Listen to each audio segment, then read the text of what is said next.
हम लोग त्रिपुरा रहस्य नाम की एक किताब है जिसको हम लोग पढ़ रहे हैं, उसको ट्रांसलेट कर रहे हैं। और मैं खाली ट्रांसलेट नहीं कर रहा हूँ, मैं उसको और ज़्यादा डेप्थ में एक्सप्लोर कर रहा हूँ। मैं समझ निकालने की कोशिश कर रहा हूँ, निचोड़ने की कोशिश कर रहा हूँ। इसमें एक तरफ हैं गुरु दत्तात्रेय, जो माना जाता है ब्रह्मा, विष्णु और महेश तीनों के अवतार। मुझे लगता है कि ब्रह्मा, विष्णु, महेश फिज़िकल एंटिटी नहीं है, ये लोगों की कल्पना में से, श्रद्धा में से पैदा हुए हैं। लेकिन जिन किसी ने भी गुरु दत्तात्रेय को माना होगा कि he is one of the greatest most enlightened person, वो और इससे अच्छा क्या बताता। एक भगवान है विष्णु, तीन भगवान है ब्रह्मा, विष्णु, महेश, तो तीनों के कंबाइंड गॉड है ये। और दूसरी तरफ जो सवाल पूछने वाले हैं परशुराम, वो भी अपने आप में भगवान विष्णु के अवतार माने जाते हैं। लेकिन ये एक बहुत यूनिक लोगों के लिए बुक है। ये उनके लिए है जो पावर, पैसा, वो सब चीज़ जो आप फिजिकल वर्ल्ड में इकट्ठा कर सकते हैं, वो आपके पास आ गया है, परशुराम के पास आ गया है। और अब वो गुरु दत्तात्रेय से मिला है। कुछ समझ में नहीं आ रहा है कि ये आदमी के पास क्या है कि इतना शांत रहता है। तो ये पूरी सीरीज़ है जिसको हम लोग DKBrains.com का हमारा प्लेटफॉर्म है, उस पर हम लोग शेयर करते हैं। दोस्तों, मेरा नाम डॉक्टर आशीष शुक्ला है। मैं पिछले 20 साल से ज़ेनोगी प्रैक्टिस कर रहा हूँ। अपने आप को ज़ेनोगी बोलता हूँ क्योंकि मैं ज़ेनोगा प्रैक्टिस कर रहा हूँ। ये एक साइंस है अपने ब्रेन को और अपने माइंड को इवॉल्व करने का। और पिछले ऑलमोस्ट 6-7 साल से मैंने बिज़नेस की स्टडी शुरू की है। और अब मैं बिज़नेस को कैसे स्केल करते हैं, अगर आपकी फैमिली स्टेज की बिज़नेस है, उसको आप ट्राइब स्टेज की बिज़नेस पे ले जाना चाहते हैं, मतलब 10 से 100 तक की, तो उसके बारे में हम लोग गाइड करते हैं, कोचिंग करते हैं, मेंटरशिप करते हैं। एक हमारा ग्रुप है ज़ेनोगी MI, जिसमें हम लोग वीकली मीटिंग करते हैं और 1 to 1 हमारी डिस्कशंस होती है। तो अगर आप इसमें इंटरेस्टेड है तो ये नंबर है, उस पर कॉन्टैक्ट कर लीजिए। तो आज जो क्वेश्चंस मैं लूँगा बहुत ही सिंपल क्वेश्चंस हैं, लेकिन आपके लिए नहीं है, मतलब ये आम आदमी के लिए नहीं है। आम आदमी मतलब जो तुरंत किसी क्वेश्चन का आंसर खोज रहा है, जिसके पास प्रॉब्लम है उसका सोल्यूशन भी है, जैसे गरीब है तो उसको पैसा चाहिए, ये उनके लिए है। जिसके पास सोल्यूशन उसने खोज लिया है, पैसे कमा लिए हैं, उसके पास लाइफ भी सेटल हो चुकी है, लेकिन अब आगे समझ में नहीं आ रहा है क्या करें। सबसे पहला क्वेश्चन है, is there any connection between mental space and the supreme abode? भाषा से डरिएगा मत। इस क्वेश्चन का मतलब है हमारा माइंड और अगर दुनिया में कोई भगवान है तो उसमें कोई कनेक्शन है क्या? ये पहला क्वेश्चन है। उसके बाद सेकंड क्वेश्चन है, what lies beyond? Physical world के बियॉन्ड क्या है? अब इसके जवाब के बाद ये आदमी फिर से क्वेश्चन पूछता है, but you are living in the world. उसको लगा होगा क्वेश्चन से कि ये तो बियॉन्ड की बात कर रहे हैं और बियॉन्ड ही रहते हैं, स्पिरिचुअल मास्टर है ना, तो आप तो इसी दुनिया में रहते हैं। उसका जवाब दिया है गुरुदत्त ने। और लास्ट में क्वेश्चन है, but since all exists by your light, are you not the creator of the world? चूंकि सब कुछ रोशनी से ही क्रिएट होती है, तो क्या आप ही दुनिया के क्रिएटर नहीं हैं? हम सब भगवान की पूजा करते हैं यार, तो यही मान के पूजा करते हैं ना कि भगवान कौन है?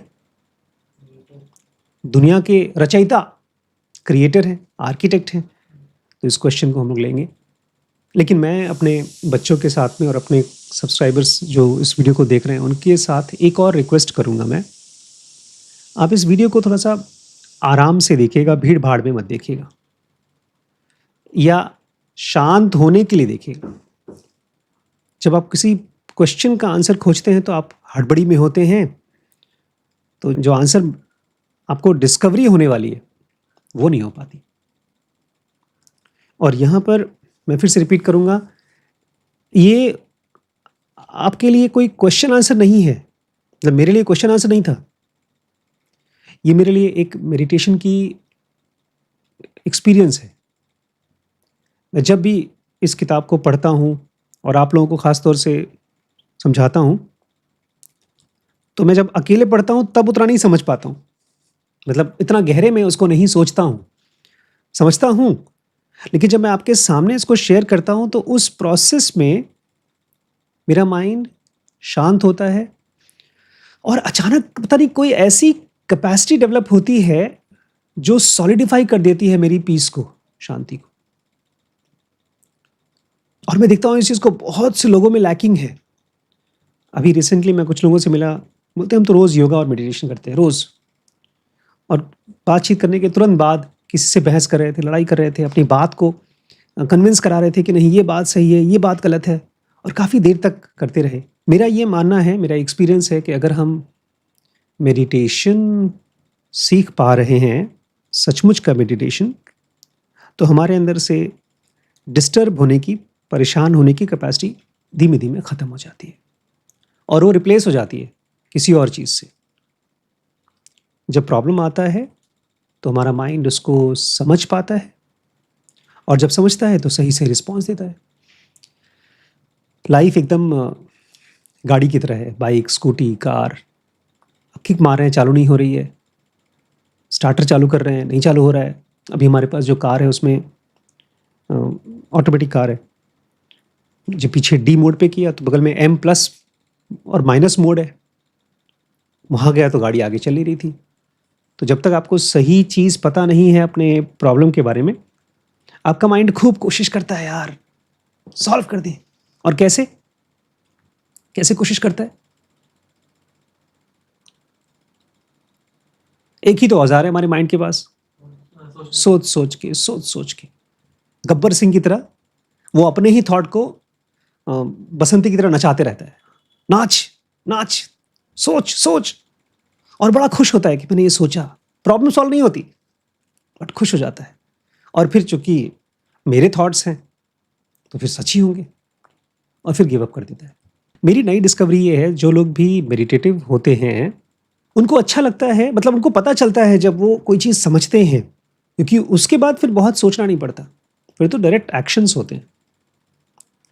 आज मैं जब अपने वीडियो के एडिटिंग के लिए ऊपर बैठा हुआ था, मैं देख रहा था इन लोगों का काम। एक पॉइंट पर मैंने बहुत थोड़ा सा एडिट किया, इन्होंने क्वेश्चन लिखा था, मैंने उसके आगे क्यों लगा दिया। इन्होंने एक फ़ोटो को बहुत समय तक मेरे वीडियो ऊपर लगा रखा था, मैंने कहा इसको इतना टाइम मत रखो, थोड़ा कम टाइम रखो। फिर मैंने इनसे एक रिक्वेस्ट किया कि तुम लोग समझ नहीं पा रहे हो यार, ये वीडियो एडिट करते समय कहाँ पर मेरी इंग्लिश काट दे रहे हो, तो लोगों को समझ में नहीं आ रहा होगा। बेचारे मेरा मुँह ताक रहे थे।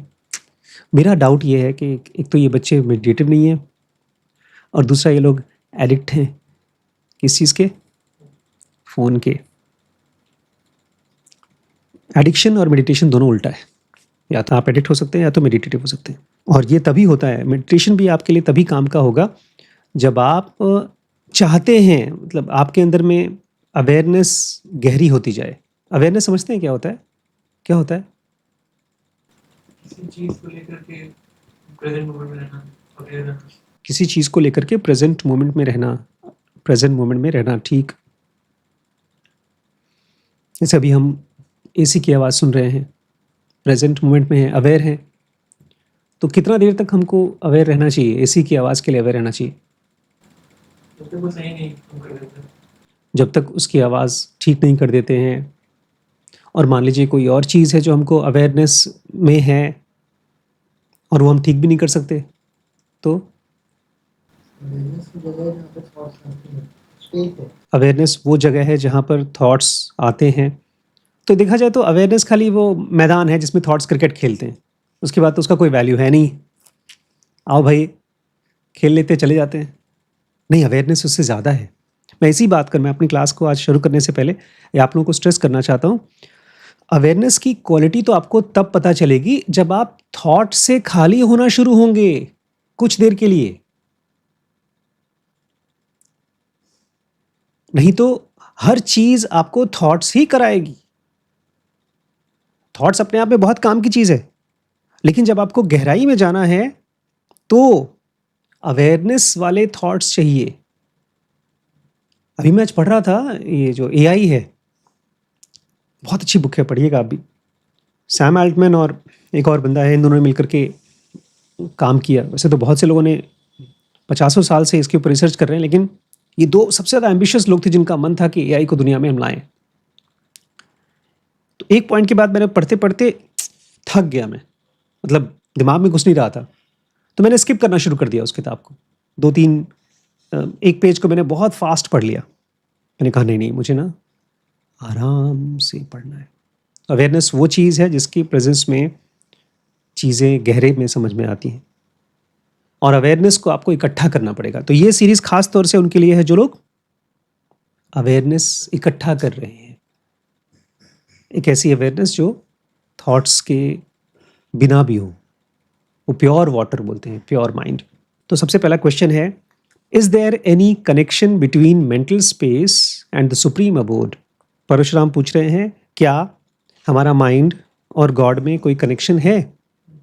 आपको क्या लगता है इसका आंसर क्या दिया होगा उन्होंने, या तो आपका आंसर क्या है? दोस्तों आप भी बता सकते हैं आपका आंसर। ये क्वेश्चन को और पूछेंगे। क्वेश्चन है, is there any connection between mental space and the supreme abode? हमारे माइंड में और गॉड में कोई कनेक्शन है क्या? भगवान हमारी हेल्प करते हैं क्लियर थिंकिंग करने में, और ये जो थॉट्स का फॉग है ये हमें सोचने नहीं देता, क्योंकि मुझे लगता है यही कनेक्शन है हमारे और गॉड के बीच में, हमारे मन के और हमारे गॉड के बीच में। वो हमें गाइड करते हैं, चीज़ों को समझने के लिए हेल्प करते हैं सपनों के थ्रू। आपने कोई चीज़ पढ़ी है चीज़ों को कनेक्ट करने के थ्रू, तो गॉड तो हेल्प कर रहे हैं, लेकिन जब बहुत सारा थॉट्स फॉग बीच में आके ठहर जाता है तो वो क्लियर थिंकिंग दिखती नहीं है। तो दोस्तों ये मेरा बेटा था वैभव, और उसने बहुत जेन्युइनली अपना आंसर दिया, और पार्शली सही है। मतलब जब तक मैंने गुरुदत्त त्रेय का आंसर नहीं सुना था तब तक मैं भी ये सोचता था कि भगवान बहुत सीक्रेटली हमको हेल्प करने की कोशिश करते हैं। देखते हैं गुरुदत्त त्रेय का आंसर क्या है। कह रहे हैं, the supreme gives existence to the mind gives existence to the body. जो सुप्रीम है, जो गॉड है, वो माइंड को एग्जिस्टेंस देता है, उसकी वजह से ही माइंड दुनिया में आता है, और माइंड बॉडी को एग्जिस्टेंस देता है। माइंड की वजह से बॉडी आता है। क्या रिश्ता है माइंड में और गॉड में? हमें जीने का वो देते हैं, गॉड गिव्स एग्जिस्टेंस, वो से बॉडी में से पसीना निकलता है। हाँ, ऐसा ही है। भगवान कोई माँ नहीं है कि बच्चे को पैदा कर रही है तो माइंड को पैदा कर रही है। ये इंपॉर्टेंट डिफ्रेंसिएशन है। जैसे बॉडी में से बाल निकलता है, पसीना निकलता है। ये भी आंसर बहुत सही नहीं है, बट फिर भी इसको इतना ही मान लीजिए। क्वेश्चन और आंसर दोनों समझ गए ना? क्वेश्चन ये है, माइंड में और गॉड में क्या कनेक्शन है, और आंसर क्या है? ये अलग अलग है ही नहीं, ये उसी का एक पार्ट है। मिस कर गए, पहला सेंटेंस गड़बड़ कर दिया। पहले तो स्कूल में ना पापा बड़ा डांटते थे मुझे, जिस आंसर को जैसे लिखा गया वैसे रट के लिखो, बड़ा गुस्सा आता था। वैसे नहीं लिखना है। आपने उसको थोड़ा ट्विस्ट कर दिया। अच्छा इस आंसर में ये लिखा ही नहीं है कि दोनों अलग अलग नहीं है। अच्छा, उसमें खाली लिखा है, supreme gives existence to the mind and mind gives existence to the body. अगर इसको हिंदी में ट्रांसलेट करें कि ये जो गॉड है वही एग्जिस्टेंस देता है हमारे ब्रेन को, और हमारा ब्रेन हमें एग्जिस्टेंस देता है, ये कहेंगे ना? हमें नहीं, सुप्रीम, हाँ, सुप्रीम माइंड को एग्जिस्टेंस देता है, माइंड बॉडी को। माइंड सुप्रीम से आया है और बॉडी माइंड से आई है। इसमें से ढेर सारे कंफ्यूजन भी पैदा होंगे, क्योंकि जैसे आपने कहा दोनों एक ही हैं, दोनों एक ही नहीं है। अभी आप देखेंगे वो चीज़। तो परशुराम पूछते हैं, and what lies beyond? Supreme है, माइंड है और बॉडी है, ये तो समझ में आ गया कि सुप्रीम से माइंड आता है, माइंड से बॉडी आता है। बियॉन्ड क्या है? बेसिकली ये पूछने की कोशिश कर रहे हैं, कोई चमत्कारी दुनिया जो हमारी इंसानों की नज़र से दूर है, ऐसा कुछ है क्या? तो गुरुदत्त कहते हैं, टेक एन एग्जाम्पल। एक एग्जाम्पल लो, अब ध्यान से सुनिएगा। आपने मान लीजिए कोई अच्छी सी फिल्म देख ली, अच्छी सी किताब पढ़ ली, अच्छा सा खाना खा लिया, या किसी बहुत अमीर आदमी को देख लिया, बहुत पावरफुल आदमी को देख लिया। अब आपके मन में आएगा, यार ये कैसे हुआ, इतना पावरफुल कैसे बना, इतना अमीर कैसे बना, ये इतनी अच्छी मूवी कैसे बनाता है, इसकी इतनी ग्रोथ कैसे मिली? तो ये भी आदमी ये जानना चाहता है। ठीक है, मैं आपकी बात तो समझ गया, सुप्रीम से माइंड आया, माइंड से बॉडी आया, हम सब के साथ। लेकिन कुछ किसी के पास तो कोई मिस्टिकल पावर होगी, या कोई चीज़, कोई तो ऐसी जगह होगी जहाँ पर सब चमत्कारी चीज़ें होती हैं। What lies beyond? तो गुरुदत्त कहते हैं, take an example, a venerable yogi, a master in the art of longevity, himself over 1000 year old, comes to teach me his art. एक आदमी है जो बहुत वेनरेबल है, वेनरेबल मतलब सब दुनिया उसकी बहुत प्रार्थना करती है, पूजा करती है, इज्जत देता है, और वो अपनी उम्र बढ़ाने का आर्ट जानता है। कहते हैं एक महाअवतार बाबा जी हैं, उनके बारे में कहा जाता है वो अभी तक जवान ही है, हजारों साल से। उनके बारे में किताब में लिखा है, ऑटोबायोग्राफी ऑफ ए योगी है, उसमें उनका मेंशन है। और यहाँ पर माउंटेन्स में कहीं कोई गुफा भी है, कहते हैं वहाँ गुफाओं में चुपके से अंदर रहते हैं, अदृश्य फॉर्म में रहते हैं, हजारों साल उनकी उम्र है। तो एक आदमी है जो बहुत लंबी उम्र से जी रहा है, बहुत सालों से जी रहा है, और वो मुझे आता है सिखाने के लिए कि मैं भी आपको सिखा दूँ लंबी उम्र का राज, secret. I fully respect and sincerely admire his achievements. मैं उसको पूरी तरह से रिस्पेक्ट करता हूँ, और जो कुछ भी उसने अचीव किया है, अपनी लंबी उम्र बनाई है, उसको मैं एडमायर भी करता हूँ, मैं उसको भाई शाबाशी देता हूँ। Yet all I can tell him is of what use is longevity to me. लेकिन फिर भी मैं उससे खाली एक ही बात कह सकता हूँ, भैया ये लंबी उम्र मेरे किस काम की। आई एम बियॉन्ड टाइम, मैं तो टाइम के बियॉन्ड हूँ। How ever long life may be, it is but a moment and a dream. चाहे कितनी भी लंबी उम्र हो, वो मेरे लिए केवल एक सपना है, एक मोमेंट है। In the same way I am beyond all attributes. इसी तरह से मैं भी सभी क्वालिटीज़ के बियॉन्ड हूँ। अभी कल मैंने एक वीडियो जो बनाया था त्रिपुरा रहस्य पे, एक बड़ी छोटी सी बात कही थी, लेकिन वो इम्पोर्टेंट था। मैंने कहा था कि जब भी आप भगवान के बारे में बात करते हैं तो आप हमेशा इस तरह से बात करते हैं कि वो क्या क्या नहीं है। जैसे इन्होंने कहा, I am beyond all attributes, मेरे अंदर सब क्वालिटीज़, कोई भी क्वालिटी नहीं है, सबके बियॉन्ड है। इसको समझना माइंड के लिए मुश्किल है। इसका मैंने एक एग्जाम्पल दिया था, मैं उसको रिपीट करना चाहूँगा। आप जिस तरह से पैर हिला रहे हैं ना, ऐसे लोग चलते समय पैर हिलाते हैं। बहुत से लोग पैर हिलाते हैं, चलना, पैर हिलाना, दौड़ना चलता है। कुछ ऐसी भी एक्टिविटीज़ है जिसमें पैर हिलाना नहीं होता। क्या हो सकता है वो?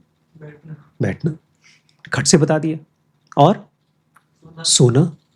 ये दोनों आपके एक्सपीरियंस का पार्ट है, इसलिए आपने सोचा भी नहीं, अरे पैर नहीं हिलाऊंगा तो मैं क्या करूंगा, यही तो मेरी जिंदगी है।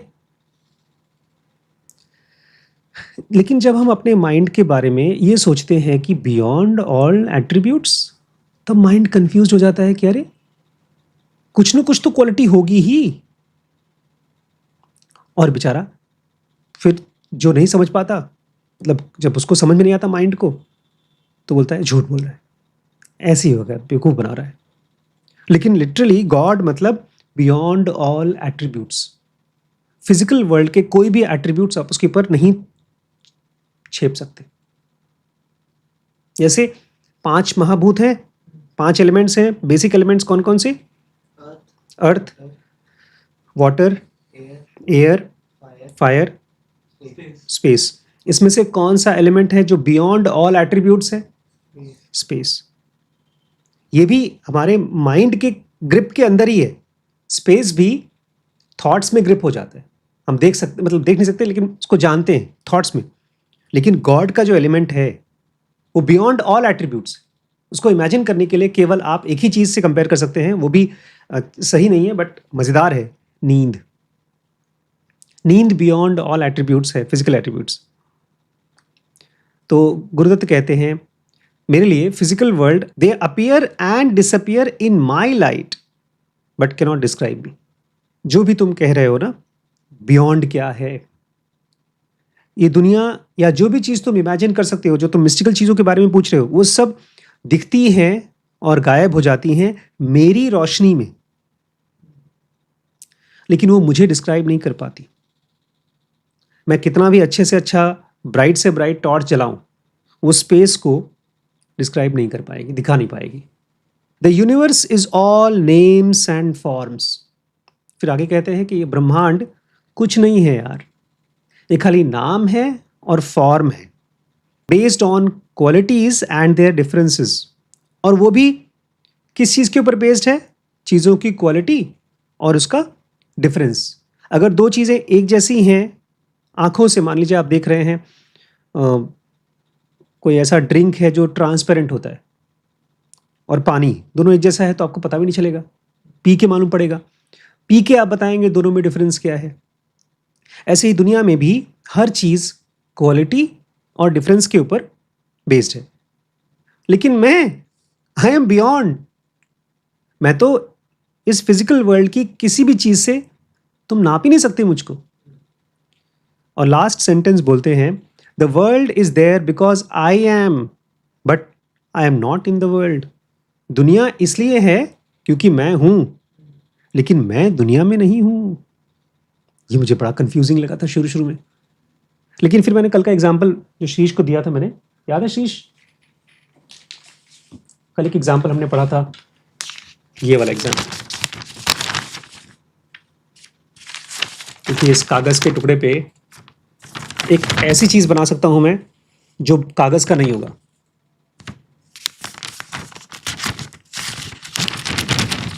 ये होल देख रहे हैं, ये कागज का है कि नहीं? हाँ, ये कागज पे है लेकिन कागज का नहीं है। तो एक एनलाइटेंड आदमी, जैसे गुरुदत्त कह रहे हैं, मैं हूं तो दुनिया में, लेकिन मैं दुनिया नहीं हूं, उसका पार्ट नहीं है। मैं उसका पार्ट नहीं हूं। इस चीज से मैं चाहूंगा मेरे बच्चे कुछ देर के लिए इमेजिन करें, इमेजिन ही करें, क्योंकि भी तुरंत परसीव तो नहीं कर पाएंगे, लेकिन कर पाए तो अच्छी बात होगी, कि वो एलिमेंट हमारे अंदर में भी है। यूनिवर्स तो सब नाम है और क्वालिटीज हैं, फॉर्म्स हैं, डिफरेंसेस हैं। मैं बियॉन्ड हूं। दुनिया इसलिए एग्जिस्ट करती है क्योंकि मैं हूं, लेकिन मैं दुनिया में नहीं हूं। यहीं से दूसरा क्वेश्चन आया उस आदमी का। दूसरा क्वेश्चन मैं बताता हूं, लेकिन जब आप किसी से बहस करें, कभी भी बहस करते करते परेशान हो जाएं, तो ये अपने आप को बताइएगा कि जो कुछ भी बहस हो रही है वो सब क्या है, बस क्वालिटीज़ हैं। कोई सही हो सकता है, कोई गलत हो सकता है, कोई एक एंगल से सही हो सकता है, कोई एक एंगल से गलत हो सकता है, लेकिन ये सब क्या चीज़ है? खाली बातचीत है, आवाज़ें हैं, फ्रीक्वेंसी है, साउंड है, कलर्स हैं, लेकिन मैं नहीं हूँ। मैं क्यों नहीं हूँ? क्योंकि बोल रहे हैं world is there because I am. आप कहीं किसी के पास बैठे हैं तभी वो आपसे बात कर सकता है, बहस कर सकता है। अगर आप नहीं हैं तो बात नहीं करेगा। ऐसे ही दुनिया भी इसलिए है क्योंकि आप हैं, और आप भी उसके लिए अवेलेबल हैं। अगर मैं आपसे कहता हूं यार बहुत अच्छी क्लासिकल म्यूजिक है, क्लासिकल फिल्म है, आज से 50 साल पहले बनी थी, के.एल. सहगल जी ने उसमें गाना गाया था, जाके जरूर देखना, आप उसके लिए अवेलेबल नहीं है, बोलेंगे मैं अपना टाइम क्यों वेस्ट करूं? तो एक गुरुदत्त जैसा आदमी अपना टाइम दुनिया के लिए वेस्ट नहीं करता। वो कहता है दुनिया इसलिए एग्जिस्ट करती है क्योंकि मैं हूं। कुछ टाइम पहले मैं फिजिकल बॉडी के लिए अवेलेबल था, तो बॉडी है, लेकिन मैं अब नहीं हूं body, but I am not the world. तो ये आदमी पूछता है but you are living in the world. क्या बात कर रहे हैं, आपको तो मैं देख रहा हूं, आप तो इसी दुनिया में जिंदा हो ना, यही तो जी रहे हो, जैसे ये कागज में ही तो होल है। दैट्स वॉट यू से, गुरुदत्त कहते हैं, ये तो तुम कह रहे हो ना। I know there is a world which includes my body and this mind. मैं जानता हूं एक दुनिया है जिसमें ये बॉडी भी है, माई बॉडी नहीं बोल रहे हैं, दिस बॉडी और दिस माइंड, ये बॉडी और ये माइंड दोनों है, but I do not consider them to be more than mine than other minds and bodies. लेकिन मैं इस बॉडी को और इस माइंड को अपना मानता ही नहीं हूं, ठीक ऐसे ही जैसे मैं आपके बॉडी और माइंड को अपना नहीं मानता हूं। बाहर जूता रखा है, कम से कम इस घर में कोई भी मेरा जूता पहन सकता है, मेरा बेटा, आप, मैं, बड़ी मम्मी। रुको रुको रुको, अगर मेड दीदी आती हैं या ड्राइवर भैया आते हैं तो क्या वो मेरा जूता पहन सकते हैं? यहां पर नॉर्मल आदमी कहेगा यार मेरा जूता है, मेरे बच्चे पहनेंगे। लेकिन गुरुदत्त कहते हैं कि मेरा जूता मेरा नहीं है, कोई भी पहन सकता है, उनकी तो बॉडी भी मेरी नहीं है। इसके पीछे उन्होंने काम किया है, उन्होंने वो अवेयरनेस इकट्ठी की है जिसमें थॉट्स नहीं होते। I do not consider them to be more mind than other minds and bodies. मैं इस शरीर को जिसमें तुम कह रहे हो कि मैं हूं, उसको मैं अपना नहीं मानता हूं, जैसे तुम्हारे शरीर को मैं अपना नहीं मानता हूं। They are there, in time and space, but I am timeless and spaceless. ये बॉडी और माइंड इस दुनिया में है, टाइम में और स्पेस में है, लेकिन मैं क्यों नहीं हूं? क्यों गुरुदत्त बोल रहे हैं कि मैं ये बॉडी और ये माइंड नहीं हूं? लास्ट में 2 शब्द यूज किए आपने लिए। देखिए 2 डायमेंशनल है ये कागज, एक्चुअली 3 डायमेंशन है, तीसरा बहुत पतला है, लेंथ, ब्रेड्थ और इसकी जो मोटापा है वो बहुत पतला है, इसलिए हम कहेंगे 2 डायमेंशन। लेकिन जो स्पेस है ये कितना डायमेंशन है? कुछ तो है जो कि इसके बियॉन्ड है। तो देखा जाए ये जो होल है ये कागज के बियॉन्ड है। ऐसे ही गुरुदत्त कह रहे हैं मैं इसलिए नहीं हूं बॉडी और माइंड क्योंकि मैं टाइमलेस हूं। ये बड़ा मुश्किल है, पता है? कृष्णमूर्ति इसको बोलते थे, जब तुम अपने थॉट्स को देखते हो तो तुमको फट से टाइम में ले जाते। कोई भी चिंता, देखिएगा, कोई भी चिंता वो टाइम से बंधी हुई है, क्योंकि आज जिस चीज की मैं चिंता कर रहा हूं वो जरूर मेरे साथ कल हुई है इसलिए चिंता कर रहा हूं, या कल होने वाली है इसलिए चिंता कर रहा हूं। माइंड एक काल्पनिक दुनिया बनाता है, काल्पनिक क्योंकि वो अभी नहीं है। पास्ट में कोई चीज हुई और अब फ्यूचर में कोई चीज होगी, फ्यूचर और पास्ट अभी नहीं है। लाइफ एक्चुअली जो रियलिटी है वो है टाइमलेस, बट हमारा माइंड बनाता है एक टाइम की दुनिया मन के अंदर, और उसके अंदर में कभी इधर जाता है कभी उधर जाता है। ये अब इनके साथ नहीं है, क्योंकि ये जब भी इनका माइंड कहीं यहां वहां जाता है, फ्यूचर है पास्ट में, ये बोलते रुको रुको, क्या मैं हूं ये? इससे हमारा लास्ट क्वेश्चन आता है, खत्म करेंगे आज की सेशन को। But since all exists by your light, Parshuram पूछ रहे हैं कि चूंकि सब कुछ तो लाइट की वजह से है, बाय योर लाइट, आप सुप्रीम है भाई, आप देखा जाए तो आप टाइमलेस हैं, बियॉन्ड हैं, भगवान टाइप के हैं, तो सब कुछ आपकी रोशनी से हो रहा है। Are you not the creator of the world? तो क्या आप इस दुनिया के, ब्रह्मांड के रचयिता नहीं हो गए? क्या आप ही भगवान नहीं है? बिल्कुल नहीं। ये बोलते हैं I am neither the potentiality nor the actualization. ये बड़ी इंपॉर्टेंट है और एकदम उल्टा है। जितने भी हम कोई भी रिलीजन है जो ये कहते हैं कि भगवान ही दुनिया बनाते हैं, सब कुछ भगवान कर रहा है, ये उसके अगेंस्ट है। और वो भी ये नहीं बोल रहे हैं भगवान के अरे ये जो कागज पे तुमने लिखा है वो मैंने नहीं लिखा, मिटा दो। वो कह रहे हैं मैंने कभी टच ही नहीं किया पेंसिल कागज। आई एम नीदर द पोटेंशियलिटी, मेरे अंदर में किसी भी दुनिया का पोटेंशियलिटी नहीं है, पोटेंशियल नहीं है, मतलब मेरे अंदर से कभी कोई दुनिया बन ही नहीं सकती। और दूसरी, नॉर द एक्चुअलाइजेशन, और जो दुनिया तुम देख रहे हो एक्चुअल है वो भी मेरे अंदर से नहीं है। और याद है पहला क्वेश्चन क्या था? माइंड और भगवान का कनेक्शन क्या है?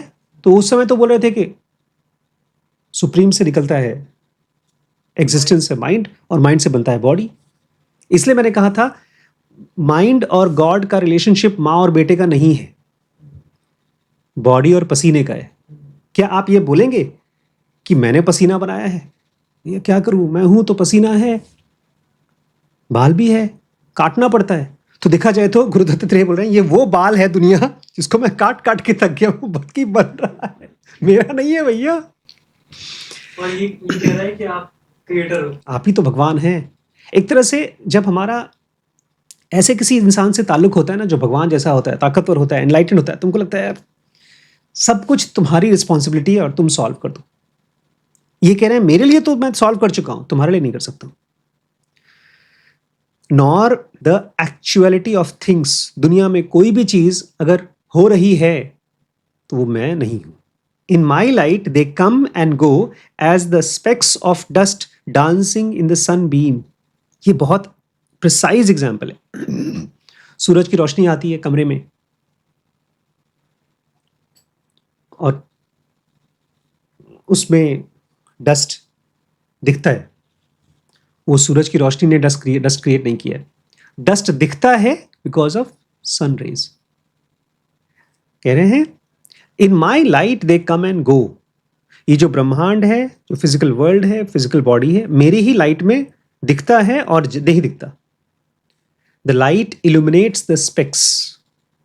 जो लाइट है वो खाली चमकाता है इनको, but does not depend on them. ये जो लाइट है, जो मैं हूं, मैं इस बॉडी पर डिपेंड नहीं करता हूं।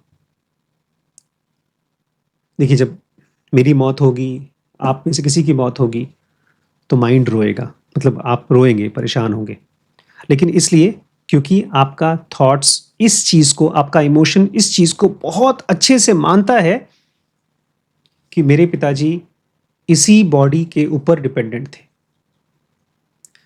ना आप इस चीज को कभी सोच पाएंगे, याद ही नहीं होगा कि मेरे पापा कोई टाइमलेस चीज थे, और अपने ऊपर तो कभी ख्याल ही नहीं आएगा। ये सारी की सारी जो बातचीत हो रही है इसलिए हो रही है ताकि आप टाइमलेस और स्पेसलेस के लिए अवेयर हो सकें। लास्ट सेंटेंस है, nor can it be said to create them. ये कहा ही नहीं जा सकता कि मैं इसको क्रिएट कर रहा हूं। It cannot be even said to know them, बल्कि ये भी नहीं कह सकता कि मैं इनको जानता भी हूं। इसलिए कह रहे हैं कि भैया ये बॉडी मेरी नहीं है। हम तो किसी चीज को 2 बार देख लें, घर के सामने अगर किसी का थोड़ा सा पब्लिक स्पेस है, रोड है, बोलेगा मेरा पार्किंग है भैया, तुमने कैसे गाड़ी खड़ी कर दी। कोई पूछेगा क्या तुमने उसको खरीद लिया है, बोलेगा नहीं खरीदा नहीं, मेरे घर के सामने, क्योंकि मैं रोज देखता हूं। तो ऐसे ही हमने इस बॉडी को चूंकि रोज शीशे में देखा है तो मानते हैं हमारी बॉडी। हम रोज बॉडी से अलग होते हैं, सोते हैं, फिर उठते हैं। बहुत सी चीजें इस माइंड में जो थी वो तो खो चुकी हैं, मेमोरीज, तो हम सोचते ठीक है खो गया, लेकिन जो मुझे याद है वो सब मेरा है। तो क्या कनेक्शन है माइंड का और स्पेस का? बॉडी और माइंड 2 चीजें हैं जो हमारे अंदर में कोई टाइमलेस स्पेसलेस एंटिटी है। अगर आप 2 सेकंड सांस लें, मन शांत हो जाता है और टाइमलेस और स्पेसलेस एंटिटी के आप थोड़ा सा पास पहुंच जाते हैं। इस दुनिया का कोई एक्टिविटी उस टाइमलेस और स्पेसलेस जो आपका सेल्फ है, जैसे गुरुदत्त का है, इस दुनिया की कोई चीज उसको नहीं चाहिए। और ये सारी की सारी दुनिया इसलिए दिखती है, परसीव होती है, क्योंकि वो टाइमलेस और स्पेसलेस, वो बहुत जिंदा एंटिटी जिसको बॉडी चाहिए ही नहीं, उसको खाना नहीं चाहिए, उसको चलना फिरना नहीं चाहिए, उसको पावर नहीं चाहिए, उसको पैसा नहीं चाहिए, उसको हड्डी, हार्ट, ब्रेन कुछ नहीं चाहिए। उसके ऊपर ये सब डिपेंडेंट है, लेकिन वो फ्री है। और उधर आपका मन भी तभी जाएगा जब कुछ देर के लिए आप वर्ड्स एंड फॉर्म्स के बिना रह पाएंगे। हमारे थॉट्स का जो स्ट्रक्चर है वो वर्ड्स और फॉर्म से डिपेंडेंट है। आज मैं आपको देख रहा था, आप मैच लगा रहे थे, आप वीडियोस की तैयारी कर रहे थे।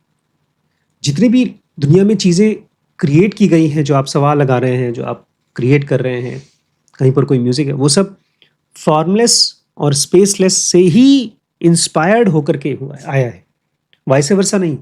अगर आप बहुत ज़्यादा वर्ड्स और फॉर्म्स को पढ़ करके इम्तिहान दे करके पास कर लें तो बहुत सेटिस्फाइंग और क्रिएटिव लाइफ नहीं होगी। लेकिन हाँ, अगर आप पीसफुल रहें तो आप फिर अपने आप को भी और दुनिया को भी रोशनी दिखा सकते हैं, क्योंकि पीसफुल, टाइमलेस, स्पेसलेस में से ही क्रिएटिविटी आती है।